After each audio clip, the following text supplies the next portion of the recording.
Assalamualaikum dan selamat pagi. Pertama sekali saya dan juga kumpulan saya ingin mengucapkan ribuan terima kasih kepada Ustaz Fahmi kerana mengizinkan kumpulan saya untuk membentangkan pembentangan pada hari ini yang bertajuk Budaya dan Kehidupan Masyarakat Orang Cina Malaysia. Terusnya saya akan memperkenalkan ahli dalam kumpulan 4. Yang pertama sekali Arif, yang kedua ialah Faiz, yang ketiga ialah Aisyah, yang keempat saya sendiri Najwa, yang kelima yang terakhir ialah Dawisha. Okey, antara konten yang ada di dalam pembentangan ini, yang pertamanya ialah pengenalan.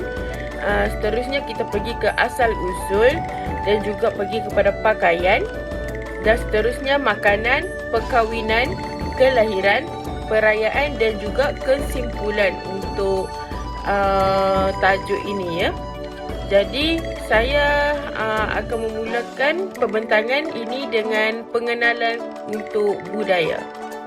Budaya ialah salah satu cara hidup yang berkembang dan dikongsi bersama oleh sekumpulan manusia dan diperturunkan dari generasi ke generasi. Budaya terbentuk daripada banyak unsur kompleks, termasuk sistem agama dan politik, adat resam, bahasa, alat, pakaian, bangunan dan juga karya seni.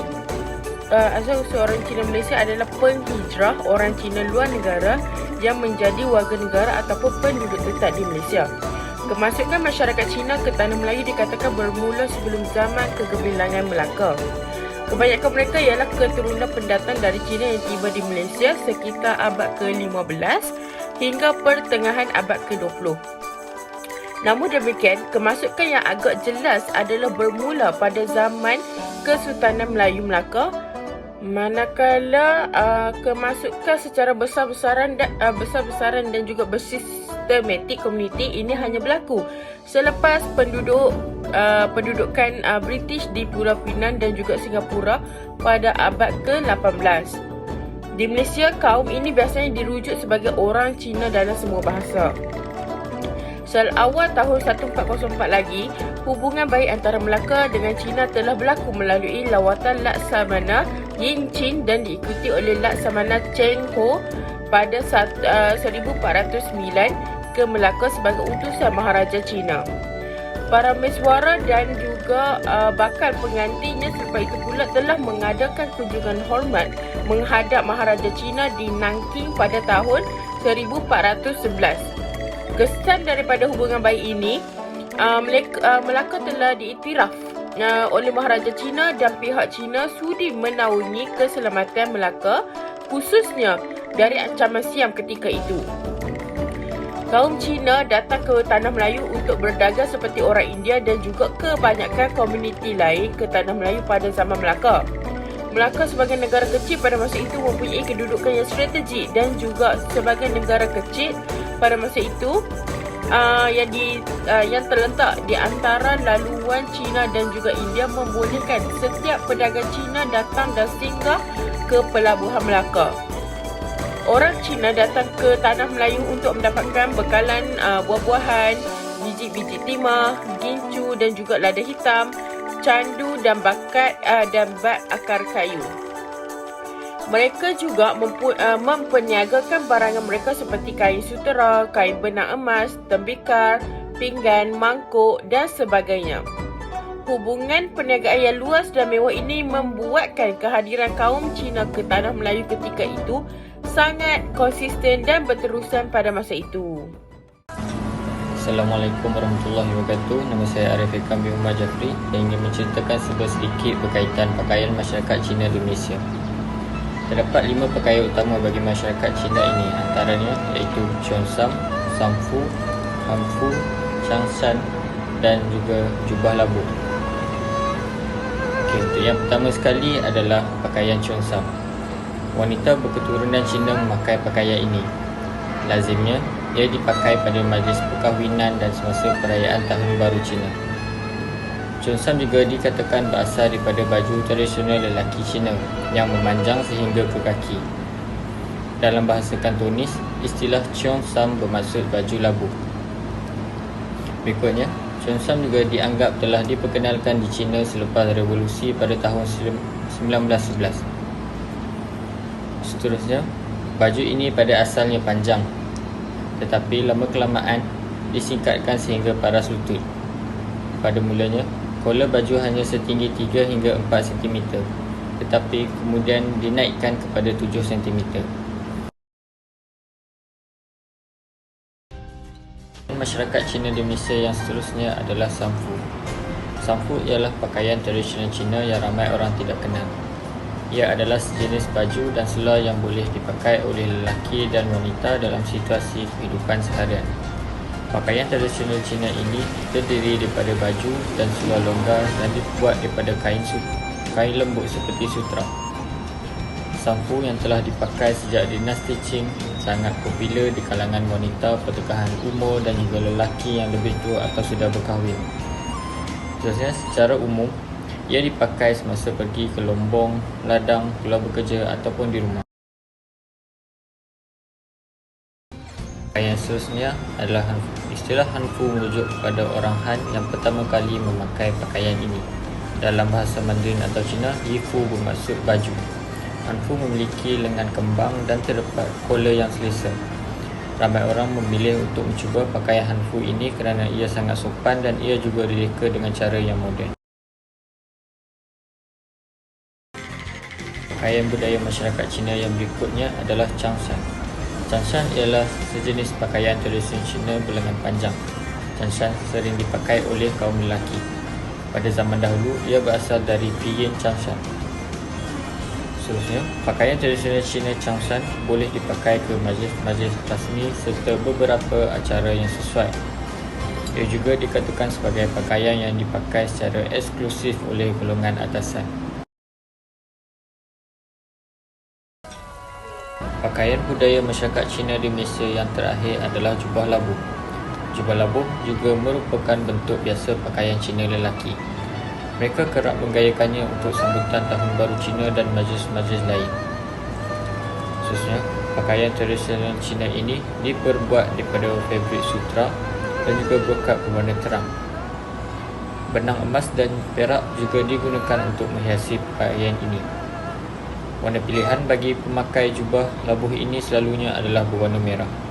Saya Nur Aisyah binti Zakaria akan membentangkan tentang tradisi perkahwinan orang Cina di Malaysia. Untuk bahagian ini ada 4 bahagian iaitu merisik, meminang, bertunang dan majlis perkahwinan. Untuk pertama adalah merisik.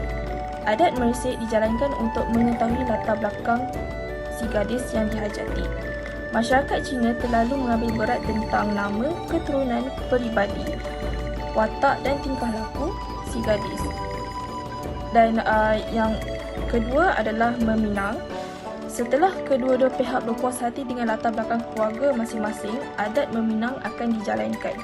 Seorang wakil dipilih untuk berkunjung ke rumah si gadis bagi membincangkan perkara-perkara berkaitan perkahwinan. Dan untuk ketiga adalah bertunang.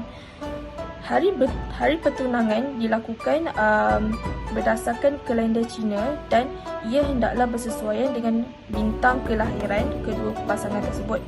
Khidmat tukang tilik digunakan untuk penetapan tarikh tersebut berpandukan kepada sebuah buku iaitu Tongsu. Ini penting kerana jika dilakukan pada waktu yang tidak sesuai, dipercayai akan ditimpa bencana dan perkahwinan akan mengalami kegagalan. Pada masa inilah bakal pengantin lelaki berkunjung ke rumah perempuan untuk menunaikan permintaan. Upacara bertukar cincin dilakukan mengikut masa yang ditetapkan. Dan untuk terakhir, bagi bahagian ini adalah majlis perkahwinan. Hari perkahwinan akan dilangsungkan setelah setahun bertunang atau mengikut tempoh yang dipersetujui oleh kedua belah pihak. Sebelum tiba hari perkahwinan, sekiranya terdapat kematian di kalangan ahli keluarga bakal pengantin, perkahwinan itu mesti ditangguhkan pada tahun hadapan ataupun selama 100 hari. Seterusnya, saya akan membentangkan tentang makanan tradisi Cina di Malaysia. Di bahagian ini ada 5 bahagian iaitu dim sum, yisang, kuih bulan, kuih bakul dan tang yuan. Yang pertama adalah dim sum. Makanan tradisional Cina yang diberikan nama dim sum ini tidak lagi asing dalam kalangan masyarakat di Malaysia. Hal ini kerana dim sum boleh didapati di mana-mana restoran Cina, sama ada restoran halal dan tidak halal. Dim sum merupakan makanan tradisional Cina yang datang dalam pelbagai jenis dan bentuk, dan pembuatan dim sum ini sangat memerlukan kepakaran dan kemahiran yang sangat tinggi dalam proses pembuatannya. Yang kedua adalah yisang. Yisang ini merupakan makanan tradisional Cina yang biasanya dimakan pada waktu perayaan Tahun Baru Cina. Yisang ini adalah sejenis makan tradisional yang dihidangkan dalam bentuk irisan sayur-sayuran yang pelbagai jenis dan juga warna. Potongan ikan seperti ikan salmon segar juga turut disertakan di dalam sajian yisang. Seterusnya akan dihidangkan di atas pinggan yang besar dan lebar dan akan digaulkan bersama-sama oleh mereka yang meraihkan Tahun Baru Cina. Yang ketiga adalah kuih bulan. Kuih bulan merupakan salah satu makanan tradisional Cina yang sangat terkenal dalam kalangan masyarakat Malaysia. Hal ini kerana kuih bulan merupakan salah satu makanan tradisional Cina yang menjadikan kegemaran rakyat Malaysia untuk dijadikan santapan dan juga snack mereka. Kuih bulan ini adalah sejenis kuih manisan yang selalu dimakan oleh kaum Cina pada pertengahan musim buruh ataupun Tahun Baru Cina. Yang keempat adalah kuih bakul. Masyarakat Melayu sangat terkenal dengan kuih dodol sebagai salah satu makanan tradisional mereka. Bagi kaum Cina pula, kuih bakul merupakan makanan tradisional yang sangat terkenal dalam kalangan kaum Cina. Kuih bakul ini hampir mempunyai bentuk yang sama dengan kuih dodol, namun yang membezakan mereka adalah kuih bakul ini mempunyai tekstur yang lebih kenal berbanding dengan kuih dodol. Selain daripada kuih bakul, kuih ini juga dikenali sebagai Nian Go. Yang terakhir adalah tang yuan. Tang yuan ialah pencuci mulut tepung beras tradisional Cina. Ia biasanya dimakan di Yuan Xiao atau Pesta Tanglong. Walau bagaimanapun, ia sering dihidangkan sebagai pencuci mulut pada upacara perkahwinan. Assalamualaikum dan selamat sejahtera. Nama saya Muhammad Faiz dan saya ingin mengongsikan tentang adat resam dan pantang larang kaum Cina sewaktu melahirkan bayi. Pelbagai bentuk adat resam dan pantang larang yang diamalkan oleh masyarakat Cina semasa mengandung dan juga selepas bersalin untuk memastikan bayi yang bakal lahir itu tidak ditimpa kejadian buruk. Antaranya ialah tidak dibenarkan melakukan kerja-kerja memaku kerana dikuariti bayi yang akan lahir itu mengalami kecacatan. Wanita hamil juga perlu mengawal tingkah laku seperti tidak mengeluarkan kata-kata kesat dan dilarang memukul binatang. Dan ini bertujuan untuk menghindari bayi dari terkena badi. Mereka juga digalakkan bekerja supaya mudah bersalin. Sebarang konflik perlu dihindari supaya kandungan tidak mengalami sebarang gangguan. Seterusnya, memberi nama kepada bayi yang belum lahir semasa mengandung juga adalah antara pantang larang dalam masyarakat Cina. Ini adalah untuk mengelakkan perasaan kecewa bila harapan tidak tercapai. Selain itu, wanita hamil juga tidak digalakkan menggosok perut kerana takut bayi yang lahir itu akan mempunyai sifat memanja. Dari segi penjagaan makanan, wanita yang hamil dilarang sama sekali makan makanan yang tajam seperti nanas dan mangga. Terusnya saya akan menceritakan tentang adat-adat yang diamalkan oleh masyarakat Cina selepas melahirkan bayi. Yang pertama, berpantang. Wanita-wanita Cina yang baru melahirkan anak terpaksa berpantang selama 40 hari. Ibu tidak dibenarkan mandi air sejuk kerana dibimbangi masuk angin. Pusat bayi yang baru dilahirkan diikat dan dililit dengan sehelai kain pada perutnya bertujuan untuk mengelakkan perut pada dimasuki angin. Pusat bayi yang tenggelam ke dalam adalah petanda baik bagi masyarakat Cina. Anak tersebut dipercayai akan menjalani kehidupan yang senang pada masa depan. manakala pusat yang tersembul dikaitkan dengan hidup yang kurang baik. Bayi yang baru lahir selalunya diperhatikan bentuk fizikalnya oleh orang-orang tua. Mereka akan mengaitkan telinga yang lebar dan tebal sebagai bakal menjalani kehidupan yang kaya. Masyarakat Cina mempercayai sekiranya terdapat lebih daripada satu pusar di atas kepala, bayi ini akan menjadi nakal dan tidak mendengar kata. Seterusnya saya akan menceritakan tentang kenduri. Seperti masyarakat Melayu, masyarakat Cina juga turut mengadakan kenduri, iaitu apabila bayi mencapai umur sebulan. Kuih khas yang terbentuk bulat, berwarna merah dan kuning yang berintikan kacang dan telur yang diwarnai merah kemudiannya diberikan kepada saudara mara yang terdekat. Mereka yang mendapat kuih dan telur ini akan membalasnya dengan membawa hadiah berupa pakaian bayi dan pati ayam untuk ibu-ibu. Seperti masyarakat Melayu, masyarakat Cina juga mengamalkan adat mencukur rambut. Mereka mencukur rambut bayi kerana beranggapan rambut bayi yang dilahirkan adalah rambut sementara. Rambut yang tumbuh semasa dalam kandungan perlu dicukur untuk menumbuhi rambut baru. Adat ini dikenali sebagai pengiktirafan terhadap kelahiran orang baru dalam masyarakat. Di Malaysia, masyarakat Cina merayakan pelbagai perayaan tradisional, tetapi yang paling mencolok ialah Tahun Baru Cina.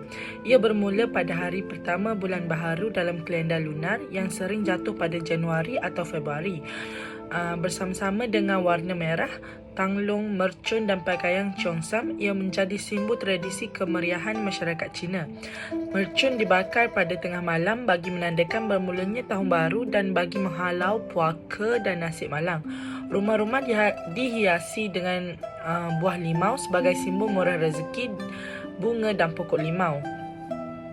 Pada malam Tahun Baru, kaum keluarga sama ada dekat atau jauh akan berkumpul di rumah ibu bapa untuk upacara makan besar. Terusnya ialah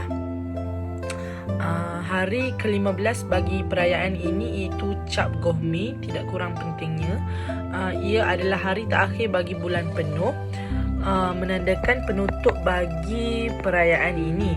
Perayaan tersebut jatuh pada 15 hari bulan pertama Imlek Cina.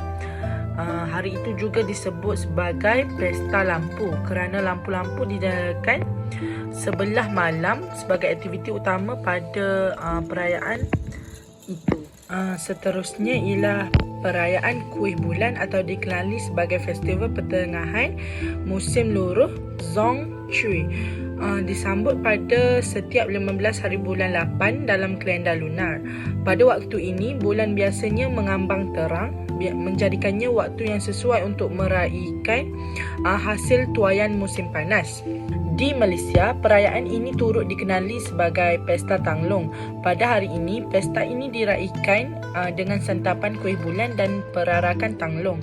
Pada awalnya, perayaan kuih bulan ini dimulai dengan peringatan kepada Dewi Bulan Chang'er, mengikut legenda tua dari awal peradaban Han, beberapa ribu tahun yang silam. Dan terakhir sekali ialah perayaan Cengbeng. Perayaan Cengbeng merupakan perayaan yang kedua penting bagi masyarakat Cina di Malaysia kerana ia merupakan perayaan yang untuk memperingati roh nenek moyang. Oleh yang demikian, sekiranya boleh, semua generasi muda seharusnya balik untuk menziarah atau menyapu kubur roh nenek moyang. Perayaan ini disambut 10 hari sebelum dan selepas pada hari perayaan Cengbeng. Dipercayai pada hari tersebut ia akan hujan untuk menggambarkan perasaan sedih kepada roh nenek moyang. Dalam tempoh tersebut, ramai masyarakat Cina akan mengadakan upacara pemujaan makanan kepada roh nenek moyang di kubur. Kesimpulannya, masyarakat Cina mempunyai adat resam atau pantang larang yang agak unik. Kehidupan seharian mereka yang dipengaruhi oleh persekitaran dan alam sekeliling menyebabkan mereka banyak bergantung kepada nasib. Dalam pelbagai perkara, tukang tilik mempunyai peranan yang besar sebagai pakar rujuk dalam hal-hal kelahiran. perkahwinan dan kematian.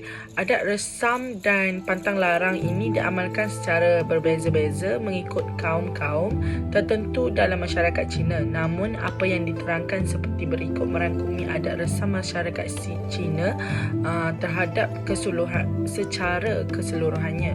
Kepentingan adat resam di dalam hidup masyarakat tidak kira apa bangsa sekalipun tidak dapat dinafikan. Adab yang merangkumi seluruh aspek bermula dari kelahiran, perkahwinan sehinggalah kematian terhadap di dalam hidup semua masyarakat di Malaysia. Adab resam merupakan kebiasaan cara hidup yang diamalkan oleh sesuatu masyarakat yang dapat menggambarkan corak budaya masyarakat tersebut.